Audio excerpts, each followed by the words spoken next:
తీసుకుందాం. రామదాస్ నాయక్ గారు మాట్లాడండి.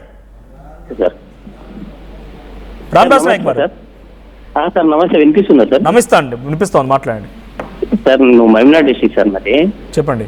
ఇప్పుడు మొట్టమొదటిగా నేను చెప్పదలుచుకున్నదంటే కవిత గారు కేసీఆర్ గారి కూతురు సార్. ఫస్ట్ ఆఫ్ ఆల్ అవును, ఈ రోజు ఆమె పార్టీ తన పేరుతోనే పార్టీ పెట్టుకుంది. టిఆర్ఎస్ అన్నది కేసీఆర్ పార్టీ, ఈమె పార్టీ కాదు. ఏదో దాంట్లో పదం మార్చి అదే మేమతో పార్టీ పెట్టడం కూడా తప్పు ఫస్ట్ ఆఫ్ ఆల్. ఇంకోటి, కవిత ఈ రోజు ఉందంటే కేసీఆర్ వల్లనే ఉంది సార్ తెలంగాణలో. ఆమె రాజకీయ యుద్ధం ఏదైతే స్టార్ట్ చేసిందో కేసీఆర్ స్ఫూర్తితోనే స్టార్ట్ చేసింది. కేసీఆర్ లేకుంటే కవిత లేదు. ఈరోజు మళ్ళీ అతని పార్టీ పేరు పెట్టుకొని రాజకీయంలో రావడం అనేది చాలా తప్పు సార్.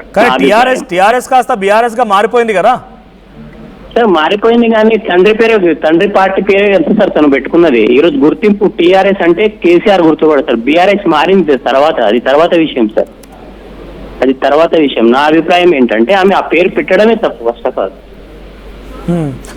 థ్యాంక్ యూ రామదాస్ గారు.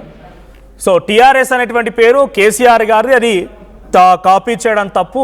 కేసీఆర్ గారు లేకపోతే తెలంగాణ కవిత గారికి ఆ పేరు లేదన్నట్టుగా మాట్లాడుతాను పబ్లిక్స్. ఒకసారి తెలంగాణ రాష్ట్ర సేన ఇది చూసారు గారు, కింద అసోసియేషన్ చూడండి, తెలంగాణ రాష్ట్ర సేన కింద అసోసియేషన్ ఉంది.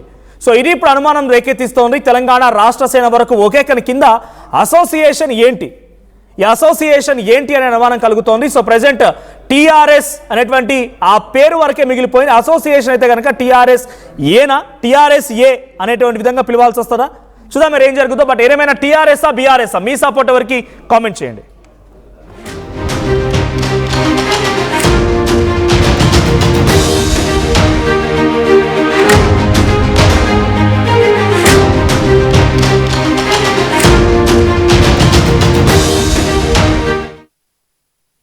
+148 student-led startups, 11 exited startups, 12 cash flow positive startups.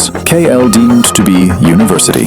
148 student-led startups, 11 exited startups, 12 cash flow positive startups. KL deemed to be university.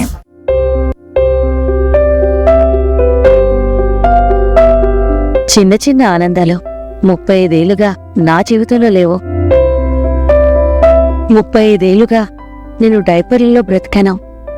6 సెంటీమీటర్ల ఫిస్టులా నా మూత్రాశయంలో లీకు కారణమైంది.